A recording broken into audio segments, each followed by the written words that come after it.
With her wealth of international experience and deep expertise in quality assurance, Dr. Greere will lead us in exploring future-ready approaches to accreditation, inviting us to reimagine our practices and their impact. Ladies and gentlemen, please join me in welcoming Dr. Anca Greere as we embark on this pivotal session for PAASCU and the schools we serve. Bear with me now. Magandang hapon. Okay, and I also have mabuhay. If we want to make it a little bit more spriteful, let's say. Thank you very much for the very kind welcome. Thank you for the invitation. It is a great honor to be here today.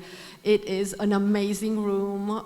The atmosphere is wonderful. And it's a very, very difficult moment for me to come after Catherine, who has done such a wonderful job of highlighting things which are so dear to our heart.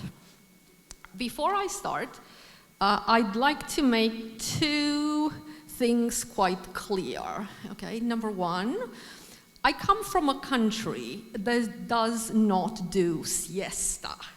So what that means is I can power through the afternoon without any problem, okay? So watch me, right? Number two, I actually only met Catherine this morning. So if there's anything on there that reminds you of her presentation, this is not because we have agreed on anything in advance, but this will be good reinforcement from the other part of the world that we are actually looking at the same values together. So that was my number two. Now, because I don't want to get to the end, and I think this is important to put forward at the very beginning, I will want to start off by thanking everyone for the wonderful welcome. It's my first time in the Philippines. It has been a most amazing experience. I echo Catherine here. The smile on everyone's face whenever you walk around means that you are always in a positive vibe. And I cannot tell you how positively that makes me and should make all of you feel. So I want to put the thanks at the very beginning to Ricardo for very kindly inviting me, to Marilu for steering nicely the presentation, and of course to Alma for all of the arrangements that have been made. Okay, so accreditation as a catalyst for transformative and future-ready education. Now that's difficult to read after lunch. I can totally understand. So when I started thinking about what can I do with that, of course, everyone in the room is bought into accreditation because otherwise you wouldn't be here, right? So it sometimes feels like you're preaching to the converted, as they would say, and you then don't really know what the message is that you want to send. So you have to wonder about your audience. Then, of course, if you're in a culture that you've never experienced before, you don't really know what the, let's say, what the vibe surrounding education is. And I think Catherine started off by saying there's so many places in the world which are heavily marketized in terms of education, which is a really difficult position to be in. And I think I feel very inspired when I am in contexts where education is still very much that value which is important to society. So I didn't know anything about the Philippines before I came, and what I wanted to, can I have my bottle, please? My bottle. That one. Okay. Thank you. I want to show you this, right? Because I walked into my room and this bottle gave me the answer, okay? How do you value education in the Philippines, right? And it says, does your water build classrooms, okay? That's impressive in itself. But if you turn it around, which I do, it actually says this water does, right? Which is nice, but it goes on, and this is where the catch is. 100%, I'll say it again, 100% of Hope's profits go to building education, okay? Now, my skin goes like that because where I come from, this is unheard of, okay? So I applaud you and your nation for taking such an approach. So this was my answer, right? I had my answer immediately, which is always very nice. And my answer said, when I speak to everyone today, there is a shared commitment to transformative education in the room. That is something I can count on, right? And that's important because if I move on, and now you will catch me out because Catherine told you all of the things that people do to try and gain your trust. So I'm going to do a little bit of that, right? And say, my background is in quality assurance. I've been doing quality assurance for almost over 20 years, which shows my age, I'm afraid. But there we are. And I've worked heavily across the European higher education area and way beyond the European higher education area. I've done assessments, quite a few. I don't think I reach the 100. I don't think I do. I'll have to do some calculations. But I'm also an academic, right? And like many of you have multiple hats that I put on and take off. What that does is it gives me perspective, right? Because the moment you enter a classroom and you have eyes looking at you, looking for that trust, you have to reach the bar, okay? There's no going back. There is no way you can walk out of the classroom feeling like you've not done 100% or more for those in front of you that are relying on you to take them on a journey of self-discovery, first and foremost. So I tell my students that while I'd like them to trust me, I trust them to be responsible for their learning, okay? And that's how we set the scene. So what that means is that I'm not gonna run after them to come to class. I'm not gonna ask them to do homework 5 times. I'm not. I'm expecting them to be responsible to themselves, right? And in doing that, I actually think that we can have a little bit of a partnership going on, which allows us to learn from each other, okay? So I'm setting the scene in the same way with everyone in the room. I know you are all responsible for your growth. And quality assurance, especially when it's done voluntarily, especially when you have 100, 75, 50, 25 of activities that are counted to your name without asking for anything in return, means that you have a strong commitment to yourselves, first of all, and a strong commitment to the community, the society, the national context you belong to. That's what I see as an external, right?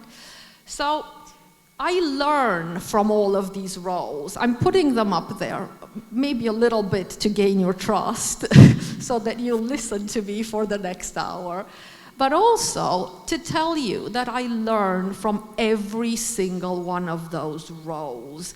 I try to do something with that. And of course, like everyone else here, I learn a lot from my students, right? I count on my students to teach me a lot. I'll say to them, I don't know how to do this, you have to find out, right? And then you come and tell me, and then we can do something together with that, right? And that's important. And I smiled when Catherine put this one up, because I also actually have it. My most constructive stakeholders are actually my children, who are in higher education currently, and they teach me what it means to be a student today. I walk up to them and I ask them, what would you expect from me in the classroom? And when they tell me, I go and apply it, right? And most of the times they are right. And they'll say to me, but Mommy, have you thought of this one important thing? And I'm thinking, no, I actually haven't.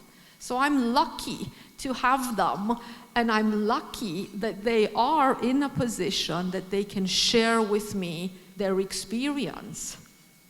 So this is me, right? That's me up on the screen, so that you know how we're moving forward.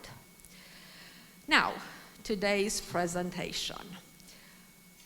3 strands which I would like to explore with you. And I've broken them down so that it's easier maybe for me, also for you. First, I'd like us to look at quality in education. But when I say that, quality is a really difficult concept. I don't need to tell you that, we all know that. And it actually represents something different to every single one of us in this room, and we are quite a few. So my question actually moves towards, what does quality mean to you?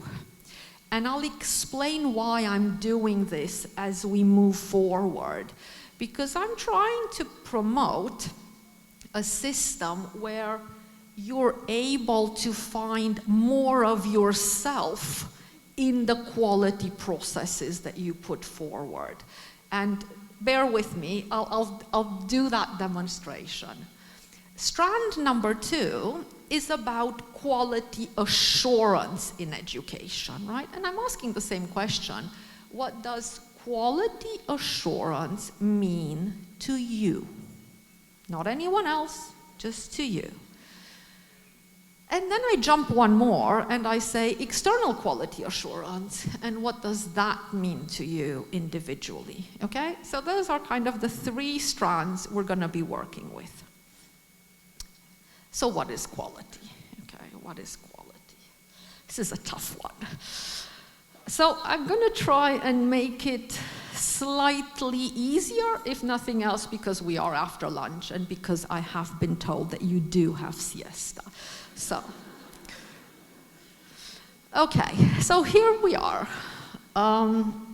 Recognize a plane, right? So we flew, my husband and I, into the Philippines when the super typhoon was kind of roaming around. Now, obviously, we don't know what that means, right? So you get on a flight and you're thinking, oh, pray God I get off, right? Then I'm hoping I get off safe, right?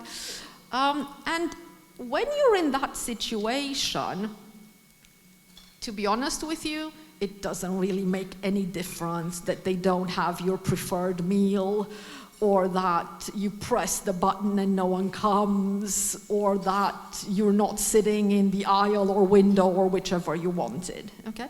All preferences and all fade away when you think about the fact that actually my main top priority is to be safe, right? And get off this flight, get to my event, be happy about it, okay? But I think whether you have a super typhoon in the mix or not doesn't really make that much of a difference. If I look around, I'm sure we will all agree that safety and getting off flights safe is a priority to all of us. Do I have you all with me? Okay. So what I want to do when we're talking about what quality is before I actually move into the discussion, I want to set a number of agreements with you, right? Just to kind of get your agreement. So I now have your agreement, which I call agreement number 1, that says something like priorities can be evident, okay? I look at the flight and I think everyone in this room is unlikely to not agree with me when I say safety comes first, okay? And you all agreed, right? So that's agreement number 1. Priorities can be evident. Okay, so moving on what is quality and our next agreement, okay? And there is me excited about durian. Now, what you need to understand is that when I go to different places, I love fruit. So I'm going to test everything that is out there, right? Now, please do not laugh when I tell you that I had never come across durian before, okay? So this is me blissfully ignorant of its amazing smell. So, this way to the Durian Fest. And here I go, right, happy, right, get there, tons of, okay, of course I buy, I mean, I'm gonna invest in this because there's an opportunity for growth here. I'm experiencing something new. And all of this, the fact that there's a fest, that people kind of are walking around with durian ice cream and going, lovely, lovely, tells me that I can have confidence in this and I definitely want to go with this, okay? But of course I find out that you can't get in a taxi with a durian slice without the taxi driver saying, you've had durian today, am I right? And we're like, oh God, it's in our bag, okay? So then I turn to my husband and I say to him, look, let's ask the taxi driver if he likes durian, right? And if he does, he can have ours, okay? So we ask the taxi driver, and he's very kind, a very nice chap, and he says, his first question actually is, how much did you pay for it, okay? Now that tells me that there's something about quality there which I need to kind of connect to. And we tell him the price. It was 45 for one of those bits in it, okay? This is 45 Malaysian ringgit. And he says, oh, that's the good quality, okay? And then I'm even more determined to give it to him, right? I'm like, please, take it. No. He says no all the way, so we have to somehow sneak it into the hotel. My husband then has to eat it like crazy, and then we have to sneak out all of the remains, okay? Why am I telling you all of this? Because I know you all love it. And the taxi driver said, don't give it to me. Keep trying, you'll eventually love it, is what the taxi driver said, okay? So I'm going to put forward agreement number 2 here and say investment can be misplaced, okay? You can be deceived by 2 little koala bears showing you the Durian Fest, right? Just remember that. Okay, and as I said, absolutely not by any agreement with Catherine. If I can get this to work. Oops, no, back. There we are. Okay, no agreement to Catherine whatsoever. But of course, there's a little story that goes with this as well, right? So we come at Conrad Manila, beautiful venue, wonderful place, right? And in the evening at dinner, I obviously see it on the menu and I'm thinking, oh, this is for me, definitely. I mean, look at the colors, right? So they create this wonderful halo and we wonderfully eat it, right? And we think, oh, okay, nice, right, this is it. I mean, it has to be it because it's Conrad Manila, okay? And the next day, Ricardo and Alma says, very kindly, take us to lunch. And Ricardo says, oh, the halo in Conrad Manila, no, that's not the one you want. This restaurant serves the most superb halo you can ever think of, okay? So I'm thinking, wow, right, so here I was, so confident that I had tried, very proud of myself, you know, I now knew the taste, knew this, and then I'm told, absolutely not, that's not the standard, there is a different, higher standard, right? And then, of course, to confirm what Ricardo said, my husband had the halo in the restaurant, and when we walk out, he just kind of whispers to me, and he said, oh my God, this was so much better, okay? And this brings me to agreement number 3. Confidence can be elevated, right?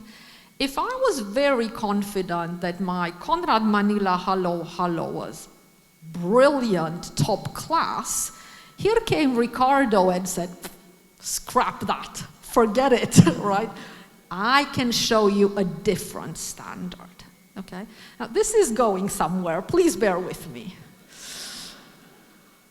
Okay, so now what I would like you to do is close your eyes. Don't fall asleep now. Just close your eyes and visualize quality in higher education or education, basic education. Visualize quality in education. Okay? Do you see something? Yeah? You see things. Okay, good. I'm a visual person, so I'm sorry I torture people to visualize things. So the question now is, what are you seeing? Does it look like this? You saw the halo. I get it. Like that? Does it look like that? Does it look like that? Or like that? A bit like that? Maybe that? How about that? No one visualized that one, I'm sure, right? Now, what this is telling us is that the way we think about quality in education is very different. And this is back to my agreements that I've now made with you all, right? One which says we can agree on some priorities, not all. We can care about different things, and all of those things can be relevant, all of those things will be important. But we're going to be working with them or thinking about them in very different ways, right? And that's really what quality is about, is us being able to pinpoint what matters to us at any given point in time, okay? So, I'm gonna now ask you, not to describe what you saw, but I'm gonna ask you to do a little exercise on your table. And that exercise is about how and what you believe makes up quality in education, okay? So here's my little, oops, sorry. I knew I was gonna press that. So here's my little scenario for you, okay? Please imagine this situation. You're representing your institution, your organization, at an international education promotional event, okay? You're there to compete, I'm afraid, with all the marketized institutions in the world, which we don't want to do. It doesn't matter what sort of education institution you are, big, small, old, new, whatever it might be, public, private, doesn't make any difference whatsoever, because you will know what sets you apart, and you are there to serve the needs of a particular group of students, and you know the profile of that group. So you get a nice prospective student walking up to your little counter, okay? And what they ask is, does, XYZ is really the name of your institution, does your institution offer quality education, okay? Like students do.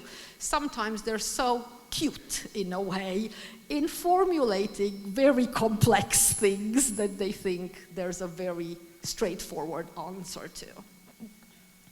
Now, I'm sure you're not going to say no, because no one says no, right? We're all in pursuit of excellence, so we've even moved away from quality, right? We're the next level up. But the same student, once you've said yes, might actually ask you, so what do you mean by that yes? Okay? And that's what I'd like you to focus on your tables. So if you could, please, just speak to whoever is next to you or to whoever you want about how you might break down the answer into key specific areas, right? So just turn to the person next to you and try and justify your yes, right? Because we all know you've answered yes, right? You've all answered yes, okay? So I'll give you 1-2 minutes just to think about what you might prioritize with that yes. Is that okay? Yep, good. Because you should have an immediate answer to this, right? When the student says, so what do you mean? You can't be thinking about it, okay? You have to know why you say yes, okay? So can I get everyone to just kind of wrap up their conversation and come back to me? This is always difficult, huh? Okay. Now, if you've established what your key element is in your answer, I'm going to ask another question. The same nice student is pushing you a little bit now, okay? As they do, right? And as they should. So, now they're asking whether the institution offers a quality educational experience. Okay? Now, can you see how that is different? Right? So you're thinking and you're suddenly realizing, hoppa, I now need to say something else, right?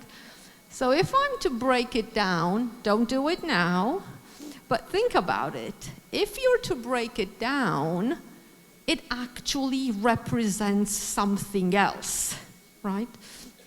And it might very well be that our students are interested, they're always interested in the first part, but I think in a way they're probably more interested in the second part.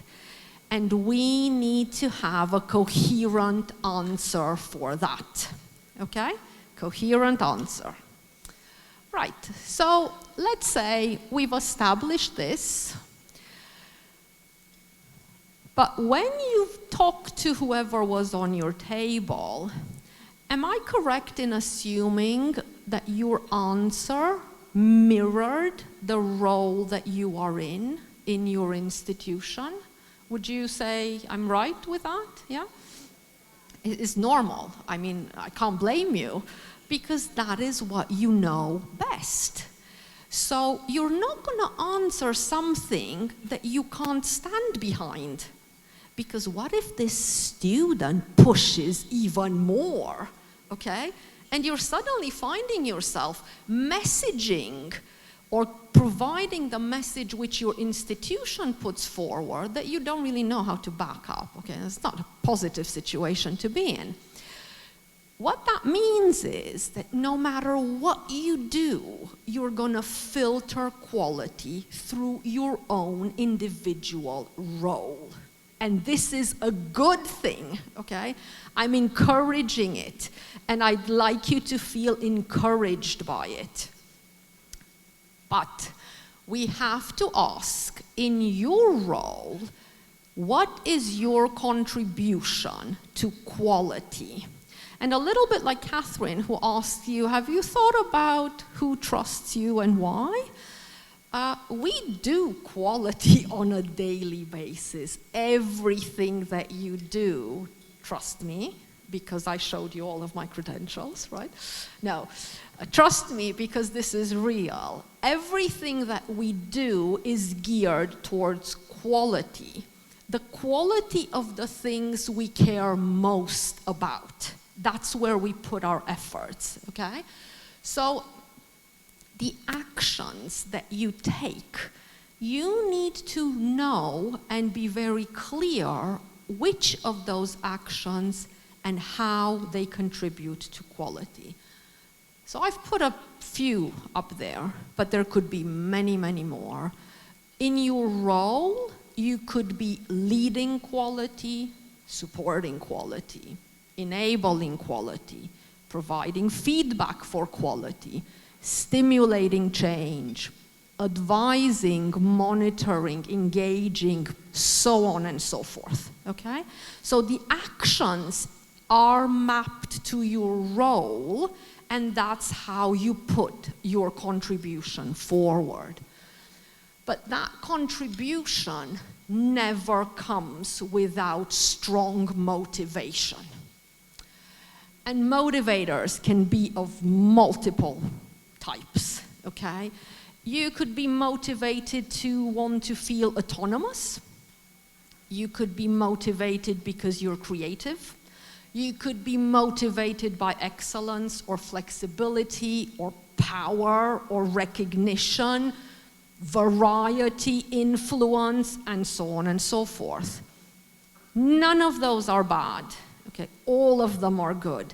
Anything that motivates you to put efforts towards quality is positive. I'm going to take it. I'm going to be happy with it, right?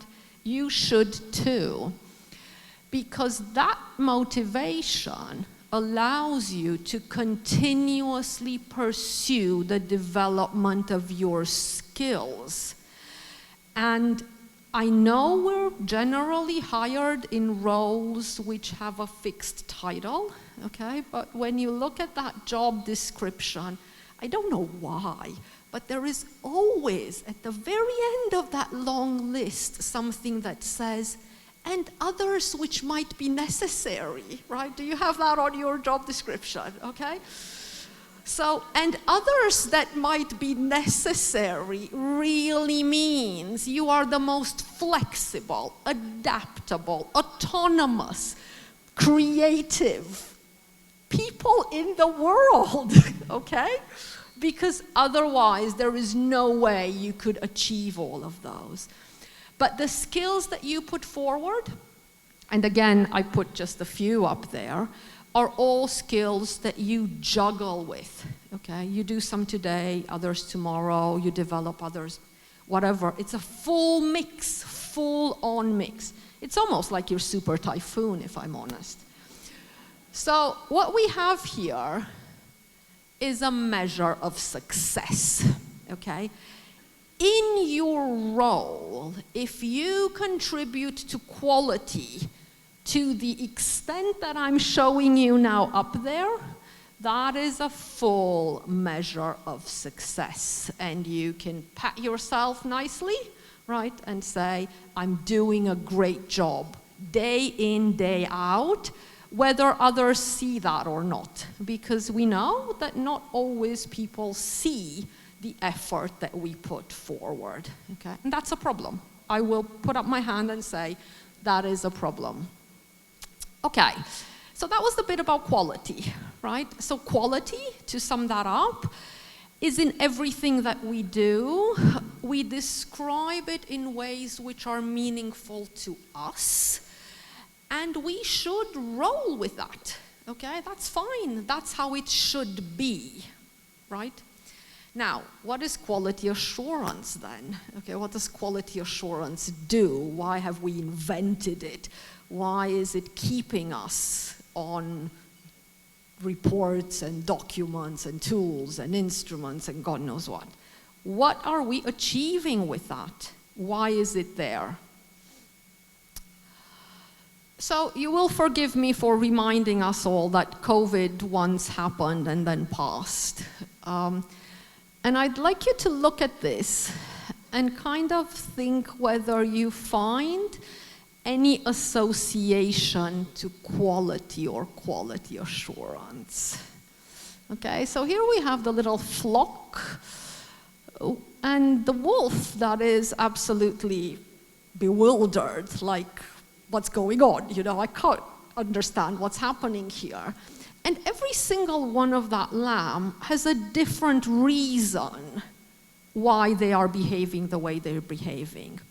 But overall, the effect is the same, right? And the herd is all there, nicely staying in front of the wolf. What this tells me is that a shared outcome is rarely a combination of fully aligned attitudes, okay? So we can all reach a particular goal, but we're each and every one of us doing our own little dance. Okay, I can't sing, but I can dance. Not now, but there we are, right? So it's important to remember that with the quality that we all value, we can go into that dance together and come out successful, even though we might be motivated by very different things. Okay? You with me? Good. Excellent. Now, quality assurance. It can be very complicated, I think you'll agree. There's a lot of terminology and blah, blahs, all sorts of things. We all know all of those, so I'm not going to repeat any of that. But actually, quality assurance, to me, is about the concept of reflection. And it is about the reflective practitioner. That's all it is. Leave everything else aside. If you as individuals are stimulated in your capacity to reflect and ask the right questions, you're performing quality assurance at the highest level, okay? Highest level. And the questions are simple questions. And I'm going to give you some more. And we ask them because what we really want to obtain is to bring everyone on the journey with us, okay? Everyone in this room is committed to quality and quality assurance. That's why you're here, right? But you all go home and all go to institutions where people might say to you, what is that about? I'm not interested in that. I don't do that. We have managers who do that, right? No, that's not how it works. Every single person has their own commitment. So, quality assurance can only happen if we are willing, if we are able, and I have to say maybe more importantly, if we are allowed. And this is key, because you could be the most enthusiastic person in the world, and if your institution is not relinquishing that power, Catherine, and you're right to have made a point of that, nothing will happen, right?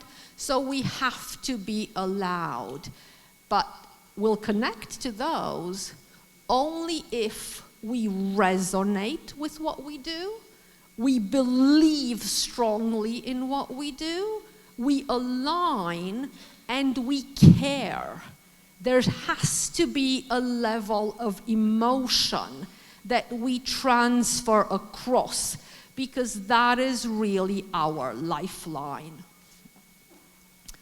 So, the focus of quality assurance, in quite streamlined terms, has to do with good practice, which is in need of maintenance or enhancement, and has to do with issues or concerns which might need improvement or renewal, okay? That's bottom line, strip it of everything else.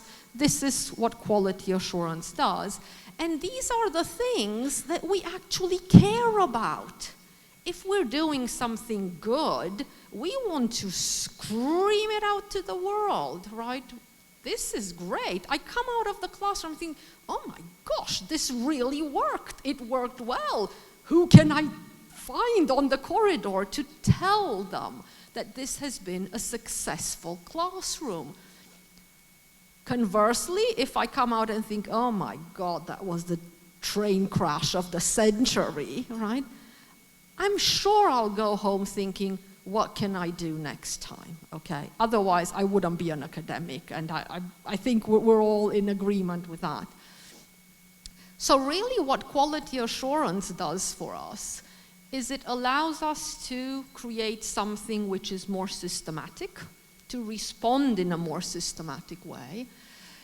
It puts in place formal processes, not because it's trying to kill the life out of us, but because we need to be able to identify, record, plan, take forward, and have oversight of the actions that we are doing. Individually, if we're all doing various things, they may or may not directly translate at institutional level, and they may or may not have the effort and the support that we need. So there has to be that level of coordination. And of course, quality assurance then ensures that there is ample consideration and there is space for us to be reflective. It puts us together to reflect together, making our commitment more valuable for the institution. So how do we develop quality? Permit me to simplify this as well, and I will say that we have two very simple questions that we are asking if we want to develop quality. One is what works well, and if we've identified that, how do we maintain and develop? Simple. Two, what could be improved? How to embed action in existing structures, because we don't want to overhaul, okay? Every time, this happens in Europe, right? Every time you get a new vice chancellor, the whole of the institution kind of collapses and gets rebuilt, right? And you're thinking, really? Was there nothing that you could have kept? Did you really have to make such a strong statement? This is Europe for you. You'll appreciate why I'm happy being here. But these are the questions, right? So these are the questions that we ask. And these are the questions that we can put to our colleagues who may not be so keen on quality assurance, but they're simple questions that anyone can relate to. Now, because I don't want you slowly moving into siesta, we're going to do a few polls. So, I've put forward a number of priorities, and again, bear with me because I'm trying to make a demonstration here. And you have here 6 priorities, right, which are really important to quality assurance, right? These are things that you know very well, you've all been involved with, I'm sure. So let's see if the poll works. There we are. Voila. Okay, so it's a Slido poll. If you could either scan the QR code or simply go to slido.com and input the number that you have over there. And once you've done it, I'll tell you what the question is that we are answering. Okay? So the question is, what works particularly well in your institution? Okay? I've allowed multiple answers, so you can say everything works particularly well. You can be as honest as you want. Obviously, we're not tracking you for your future accreditations. So what works particularly well in your institution? And we see people are starting to vote on the polls. Thank you. Whew, I wonder what can beat A. A seems to be a winner, but let's give it a bit.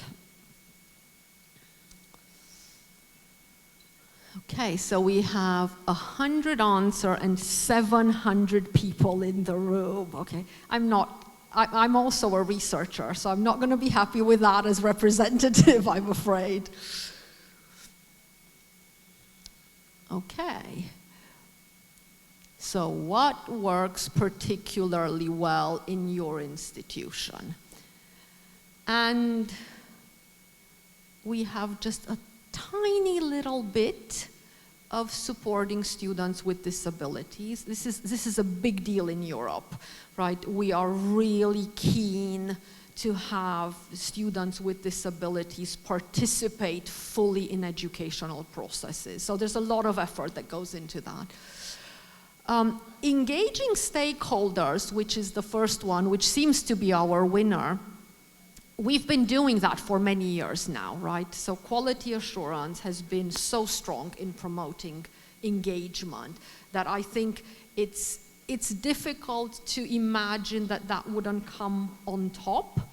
But if I were to ask you individually, the colleagues who have voted on that one, why that one, and how do you actually engage, there could be tens of ways that you find work well for your institution or for your stakeholders, which may or may not work for other institutions or other stakeholders.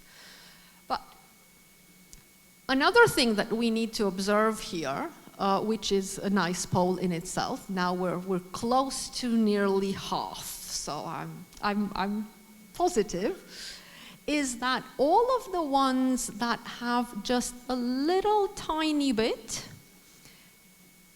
that is really where this community fits in, okay? You're a community of practice. And if within and amongst you there are people who support students with disabilities and they do it particularly well, or you have those who can guarantee continuity through student and staff retention models, which is not easy, I can tell you that. I'd like to speak to them after. But what I'm saying here is that you have people in the room who have cracked some really difficult things. Please make use of them, okay? So what we have there as the blue, it means you have and can give because you do that very well, right? Where you haven't answered, it means you're willing and ready to take, okay? And this is something that an event like this, a community like the one you have, can facilitate. And that's very, very important. Now, let's move on to a second set of priorities. So I've grouped them again. And you have the next poll.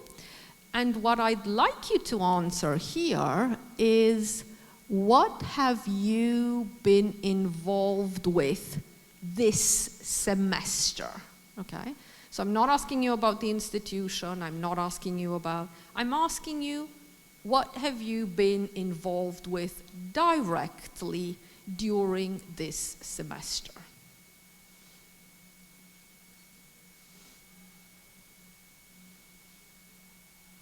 Okay, here we go. I love Slido.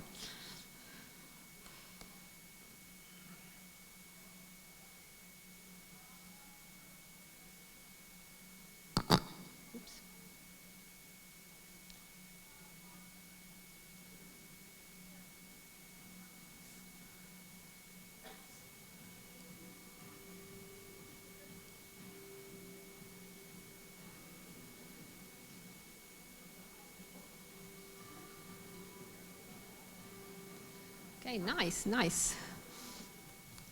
Let's see where we go. Giving it a bit more, so you can leave the music on. Thank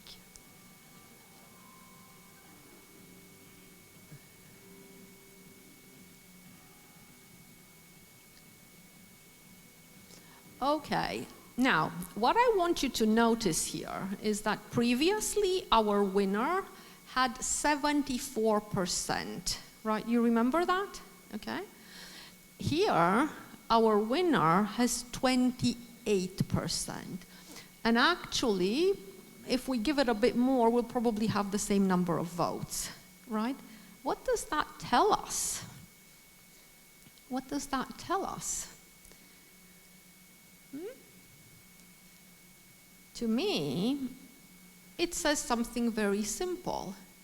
You're not always involved with all of the priorities of your institution or of your national context. It's as simple as that, right? You're not in the wrong here for not being able to say, yes, I did this semester, okay? It's a simple case of you, in your role, do something. Other people do other things. And these, I picked them specifically, I will agree, are more, let's say, more targeted priorities, right? So they are things that quality assurance looks after, but it looks after in a very detailed way, which you may not have been involved with, and that's absolutely fine. So, because of that, if we ask the question again, how do we develop quality, permit me to turn it a little bit around for you, okay? So if we started with the questions of what works well and what can be improved, right? And to be honest, these are generally institution-wide, curriculum-wide questions. What is even more meaningful is for us to transform these into these two questions. And these work with any staff members, any of the students, anyone you have that you want to, let's say, convert to your principles of quality. So what was your most rewarding experience, okay? What was your major challenge of the year, right? And you might not have done all of the things that were there on the previous poll, but you will have something that you connect to, okay?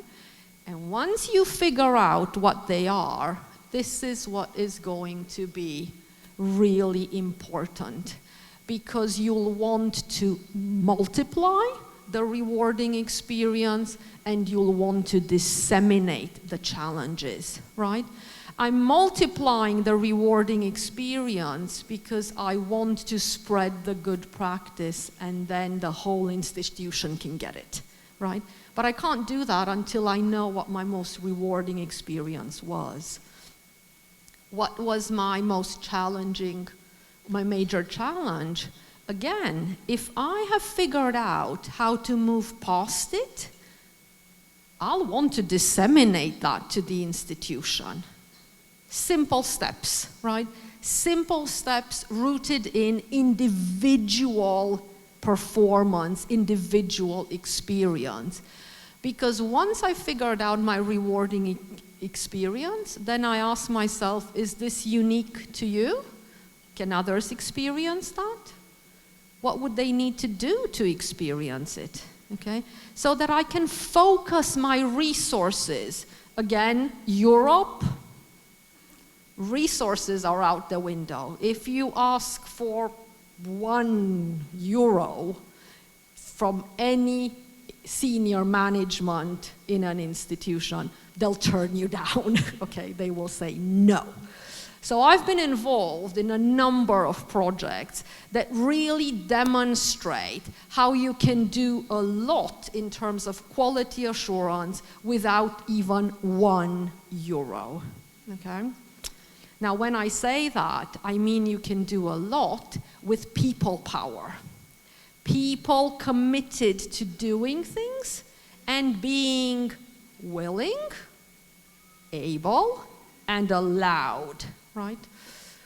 So I can multiply without having a lot of resources. And the same holds good for challenges. Did you overcome your challenge successfully? Do you think others could have been confronted with the same challenge? Will they have overcome it in a similar solution? Tell them about it.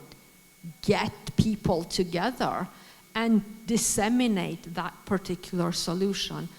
And this, which sounds quite simple to be honest, is quality assurance at its best. Okay? That's all there is to it. Nothing else. You do that right, you've cracked quality assurance. What we're looking for are frameworks, right? That's what we try to develop. But if I'm honest, the best quality assurance direction for contribution is from self to the framework. It's the individual that sits at the middle, pushing that framework with the rewarding experiences that they have and with the challenges that they want to overcome, okay? Because once we have that, it actually moves from the individual to the community, to institutional, to national, to regional, to international, okay?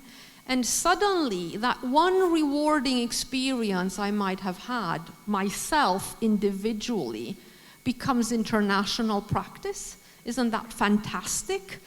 And it's even more fantastic when I think that best practice that was once kind of somewhere at elite universities trickles through and becomes good practice, and trickles through again and becomes sound practice. And suddenly that one target that we all thought was a desirable is our baseline, okay?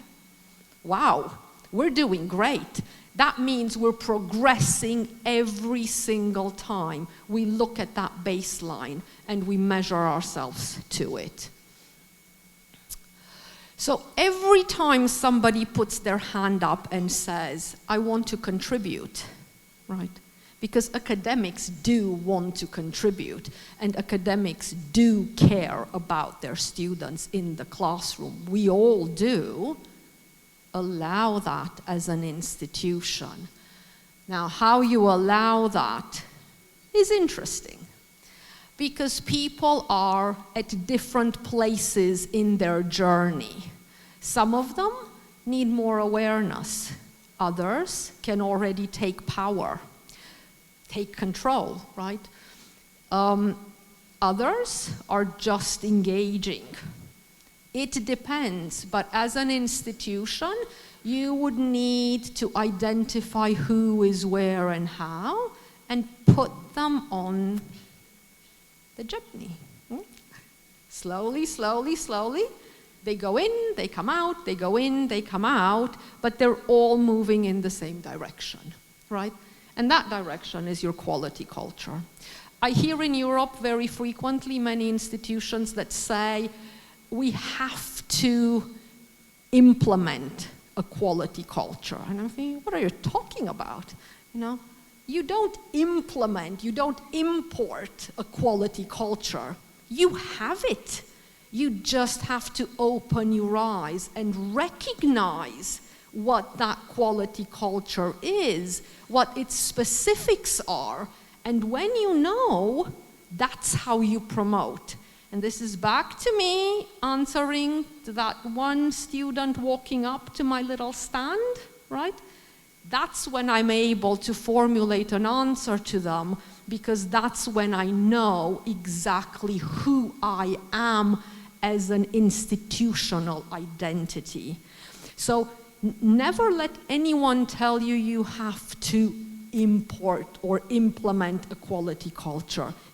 Tell them it's already here.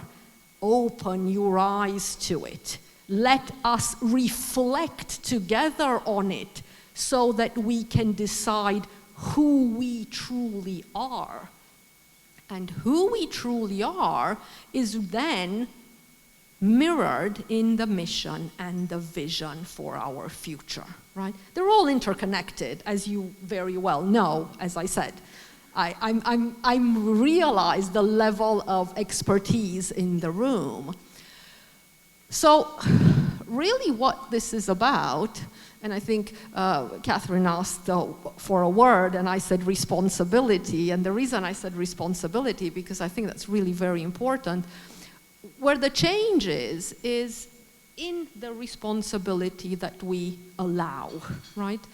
If we're raising awareness, we're explaining a level of responsibility. If we are engaging stakeholders, we're already sharing responsibility. Whereas if we're empowering people, we're supporting them to assume responsibility for something. And when they take ownership, we're giving them responsibility. And there is nothing more rewarding than asking people what they are passionate about and then saying to them, go away and do a project on this. Okay? And they will go away and do a project on that and be successful and proud and bring other people along who believe in that particular direction. And you'll get others thinking, why are these people working on that? You know, I am passionate about something else. Excellent is what I say. Get the institution to capitalize on the wealth of experiences and the wealth of interest in a particular institution. That's all you have to do. Capitalize on it. I was talking to a friend the other day and she was like, I think researchers eventually decide they don't want to teach anymore, okay? And she was saying how that's a horrible thing. And I said, well, you know, I think like all things in life, we have cycles. And it could be that there is a time when you want to be more a teacher and a time when you want to do your research more, right? So what's so bad about that? Well, what's bad about it is that institutions can't recognize it and they don't capitalize on it. If I suddenly want to say I want to publish more, they should let me publish more, right? And just give me other things to do. It doesn't work that way always.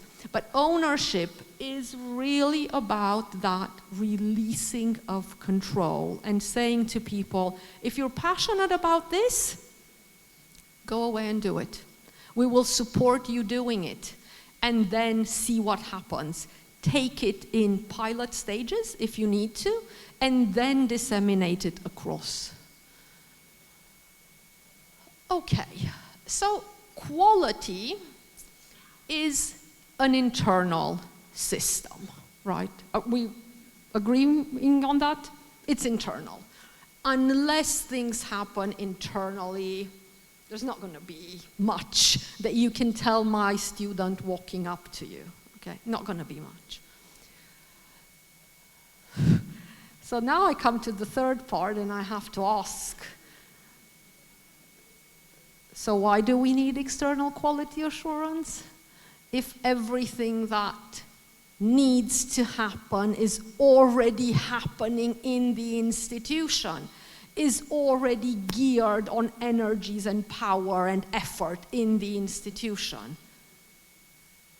Why are we doing this? You know, I have to question it. I'm sorry, Ricardo. I'm sorry. I have to question this, right? Okay, but I have an answer for it. But before I come to my answer, I'd like to ask you to just throw up words in my cloud that would say, what words comes to mind if I say accreditation, right? Sometimes quite a powerful, threatening word, right? Accreditation. So let's see what we have. Okay, we have standards, we have accountability, we have compliance, okay, we have pass school, we have empowerment, we have excellence, we have benchmarking, we have affirmation. Wow. Okay, if we get 700 words up there, we're going to be really good today. Okay, so work, right? Work. Let me pronounce it that way. Work. Okay? It's true. It's true. I'm not saying it isn't. But you have to be very clear on how you manage that work, right? Have to be very clear. If you're going to be doing something, that something has to create some level of impact. And I'll come in a minute to show you how you might want to consider that work that you're doing, right? Okay, so work is still there, it's playing with it. Somebody, it disappeared. I can't believe somebody actually erased work. Not nice, not nice. Okay. Now, external quality assurance, accreditation work promotes some very important values for that institutional identity, okay? And I've put some up here. You can have others. So first of all, it reminds us that we need, the institution needs, to formalize practices, right? And we hate that, because that does generate more work, right? That's what it does. But it's very important, because otherwise people come and go. And if I'm this brilliant course leader but leave nothing behind me, where's the continuity to that? Where's the consistency? What do students get as an experience?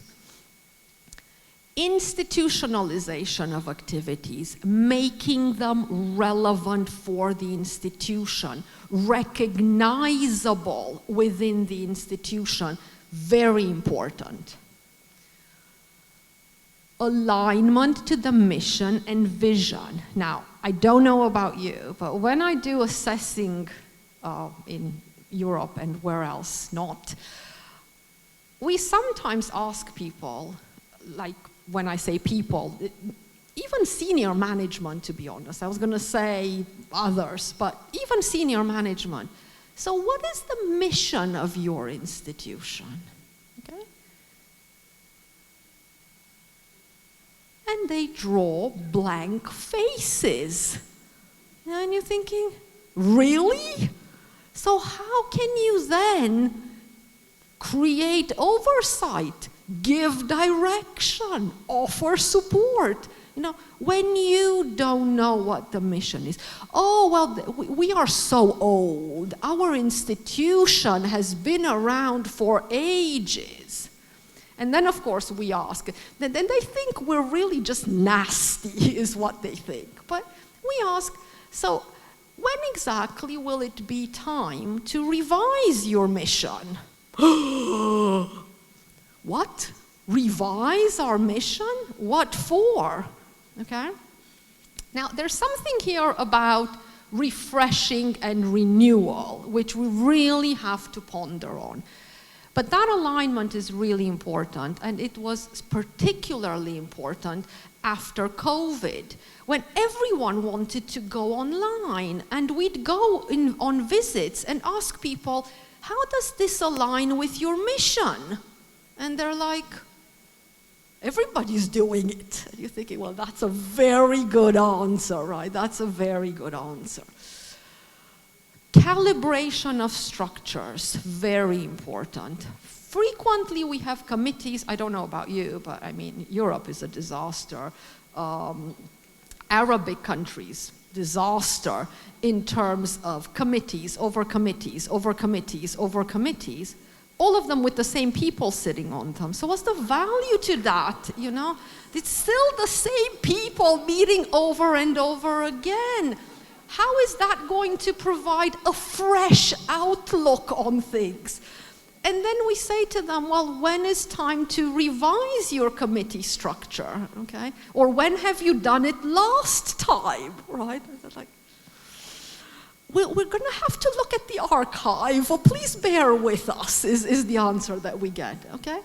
Calibration of structures really means you have to look closely at what you're doing, and what isn't serving you, do away with it. That's also part of quality assurance. Coordination of initiatives, bottom up, top down. We hear that very often, right? And culturally speaking, in some contexts, things work better top down than bottom up. But you do need a little bit of that back and forth movement. Why? If nothing else, for that ownership and responsibility we were talking about. And then, of course, preoccupation with good practice. Now, we all in the room know that this is part of quality assurance, but I come from a culture which looks at the negative all the time, okay? So you give me anything, and my first thought is how you can improve it, okay? That's how my mind works. I rarely think first about what is working really well in that context, okay? And I've now learned that about myself and, of course, my culture. And what that means is I have to force myself to look at the good, right? So external quality assurance forces us to look at the good if we are in a cultural setting where the norm is the negative, right? Okay, so what I had up there was everything it pushes us to continuously think about, right? Otherwise, we might just go off on tangents. But it also safeguards a number of things, and I've put these up here as well. It safeguards that there is consideration of context and culture, okay? It's the agency that says, so if I ask Ricardo, tell me something about the Philippines, right? I need to understand how you operate your quality assurance culture. Well, he'll say to me, we do this because of that, right? So there's always a rationale that is connected to the fact that you've decided for something specifically.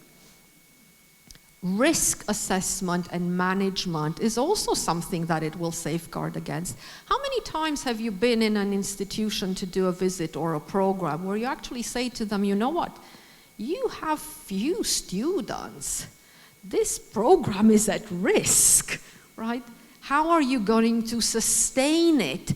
And they might not realize that there is an immediate risk to that. But you do, because you're coming in externally. So the value of that externality is there. Usage of and reliance on data-driven indicators, which again, an agency can bring together and do a full analysis of, so that you know in what context and how you then benchmark across a particular national sector. Reflective practices. If we didn't have external quality assurance, how many of you would do self-assessments on a 5-yearly basis? I'm not going to ask you to put your hand up because I'm afraid. So that is an important question, right? But external quality assurance tells us that this is a good idea. And once we've done it, we know it's a good idea. There's learning there. There's validation there. There are things emerging which otherwise we would never have put together. It also pushes us to recognize, distribute the collective ownership that we have. And not least, I'm hoping it will always push us towards action planning. And action planning is really the backbone of education, right? That is the backbone. So, when external quality assurance comes along, it allows us to look critically at the tools that we have in our institution. Why? Because we're interested in continuity, in comparability, and in consistency. That's why we do quality assurance. That's why we do external quality assurance. And for us to be successful, we need to ask ourselves if something is too complex, not effective, not focused, hindering development, wasting time, not purposeful, blocking resources. External quality assurance gives us that opportunity. So don't create another committee, take away 5, okay? Don't create another policy, revise the one that you have, or delete it, right? Oops, it's gone from our SharePoint site, right? And that could be a good thing, because if you tie yourself in knots and keep adding and piling on instead of actually filtering through, you are going to be in a situation which is problematic. And what then happens is you get your external quality assurance, your accreditation panel coming on and saying, that's not working, that is not working, right? But that's working, and that is working, and that is working. Do more of those, less of the others, right? Okay, so what are the benefits of, this is what I think and how I think things work. The benefits of being affiliated to an accreditation agency like PASCO. Number 1, it validates what you do internally, okay? If there's nothing else, at the end of your self-assessment, you read their report and you think, that's what we would have said, okay? Wonderful, wonderful. Because that means that you have that capacity of internal externalization, right? Which is interesting. It puts peers together and brings them in combined directions. It offers benchmarking capacities. It can analyze trends. There is a community that is being built. It can stimulate dialogue. It can be the voice of a sector, which we can't be individually, I'm afraid. It is a direct contributor to society via these particular mechanisms. And not least, it will internationalize education for you. And we just heard, and congratulations, PASCO, for being part of all of those networks which allow you to compare not just across your own national context, but way beyond, right? Because you have an amazing country, and I'm sure many international students will be looking to come and study here. why does the agency do all of these things, okay? What's driving them? What's motivating them? And I come back to what I started from. They are safeguarding your priorities for you, even the ones that are shared. So I'm back to my flight, right? That's what the agency is doing. It's recognizing where priorities are evident and reminding you of those priorities. It will remind you where the investment is not going to work, and it can tell you from the experiences of others, don't get so excited about that durian. Not a good idea, right? Not a good idea. And then, of course, it stimulates confidence. And what else do we want than an authority at national level being able to stimulate confidence in our students? They may not read our reports in full, but if they know it's accredited by PASCO, that's enough. For the student, that is enough. Exactly like it was enough for me, for Ricardo to say, Konrad, Manila, hallo, hallo. Not really, but something else much more important. So that confidence that the agency can instill is the one that we're actually pushing for. And I'm coming close to finishing. How it does this is through the standards. The standards that it promotes, the standards that you collectively pull together. Now, in Europe, we have this constant debate, right? Should the standards be prescriptive? Should they be enhancement-led? Okay, this is never, ever going to stop. So I've put up here just a few standards, and we won't have time to kind of do the poll that sits with it, but it's okay, to give you a sense of prescriptive versus enhancement-led, right?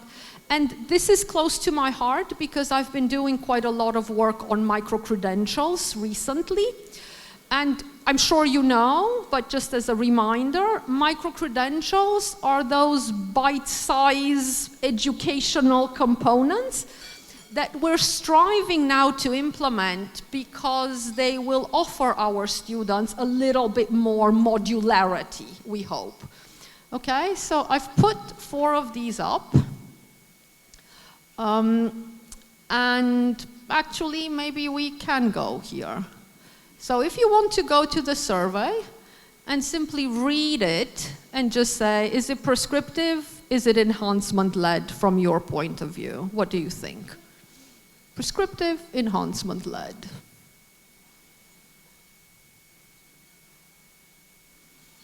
Okay, 2 participants still alive and responding. That's very good. Oh, 6 now. They've kind of gone, wake up, wake up. We're coming to the break, huh? Wake up. Okay, so there we are.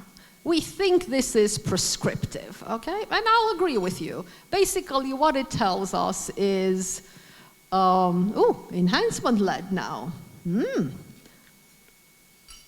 So it's telling us that we need to have a written policy on closures. Okay, that's quite bang on.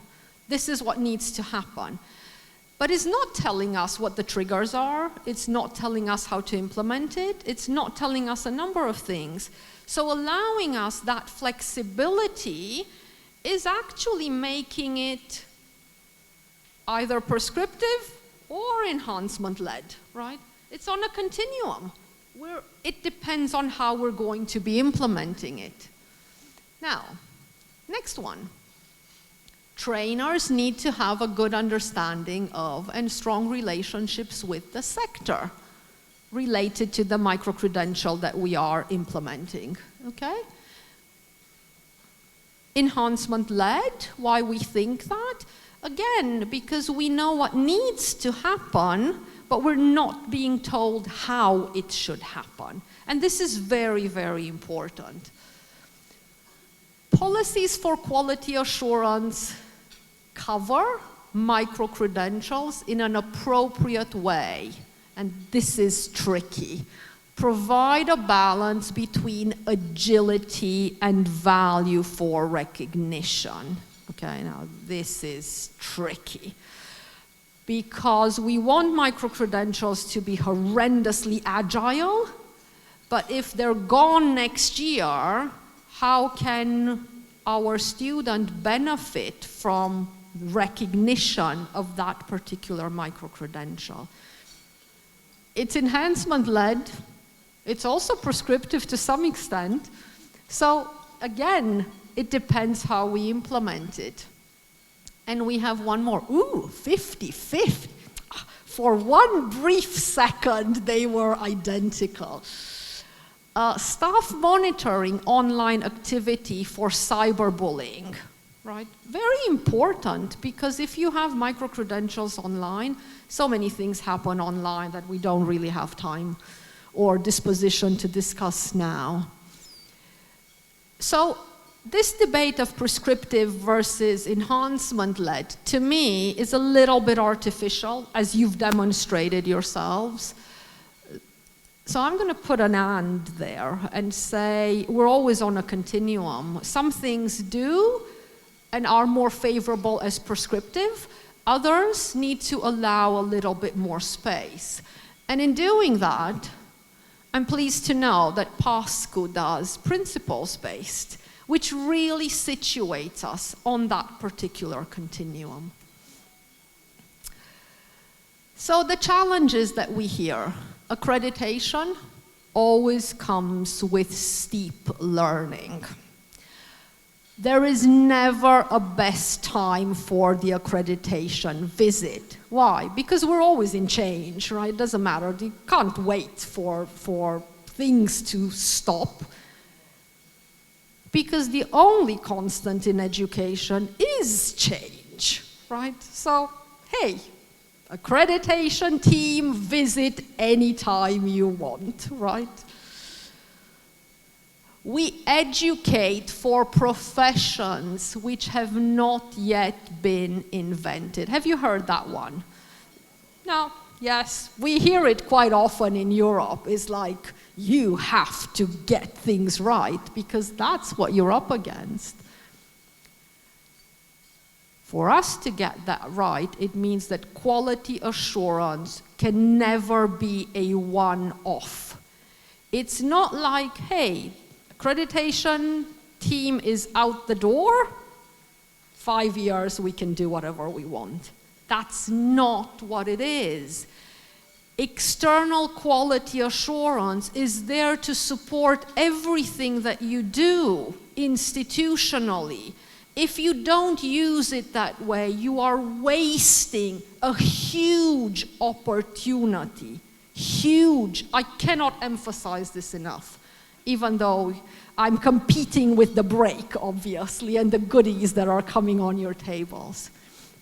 And the fact that we must take everyone on the journey with us means that we have to identify what people care for, what they resonate with, what they believe in, and what they're willing to put efforts towards.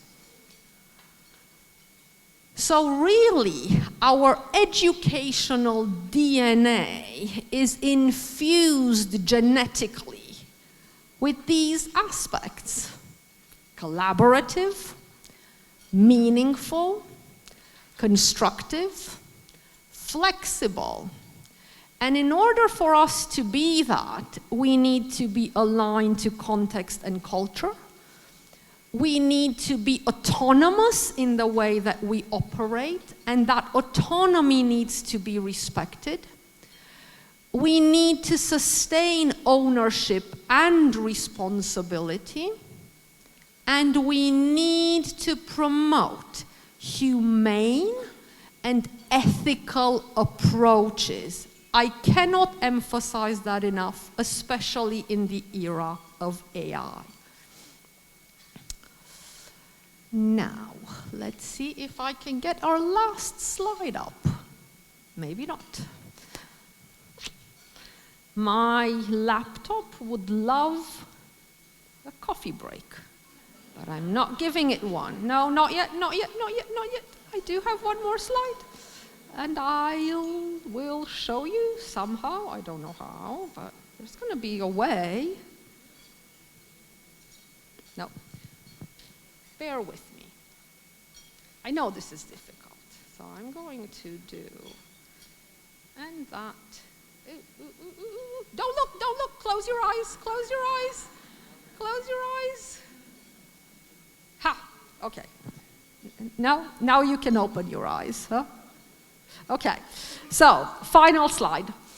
Because accreditation is in the business of offering recommendations, please permit me to offer a final recommendation on what we are doing. And I could say, please collaborate more, streamline more, engage more, communicate more. I could say those things. I'm not. I could say, be more transparent, be more relevant, and be more demanding of yourselves, of your peers, of your students, of your staff, of your agency, of PASCO. I could, but I'm not. What my recommendation is for you is do whatever you possibly can to integrate your internal efforts with the external quality assurance support and stimulation that you are getting. That is the way to a mature institutional experience. Thank you very much.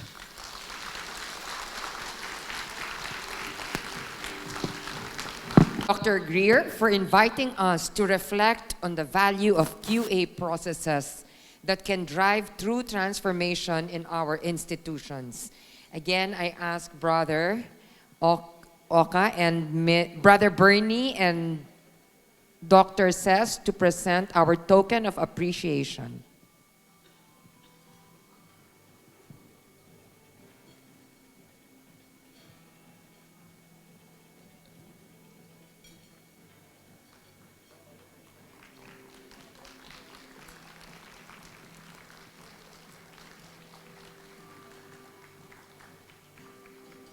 At this point, we will take another quick break.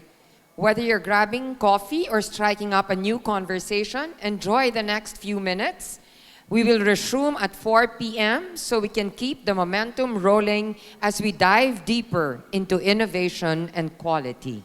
It means you also raise your hand when you're also ready to be quiet, no? So it's easy to call everybody. Let's try that. Perfect, thank you. As we arrive at our final session, we turn our attention to one of the most dynamic frontiers in education today, the integration of artificial intelligence and technology into teaching, learning, and accreditation. This topic could not be more relevant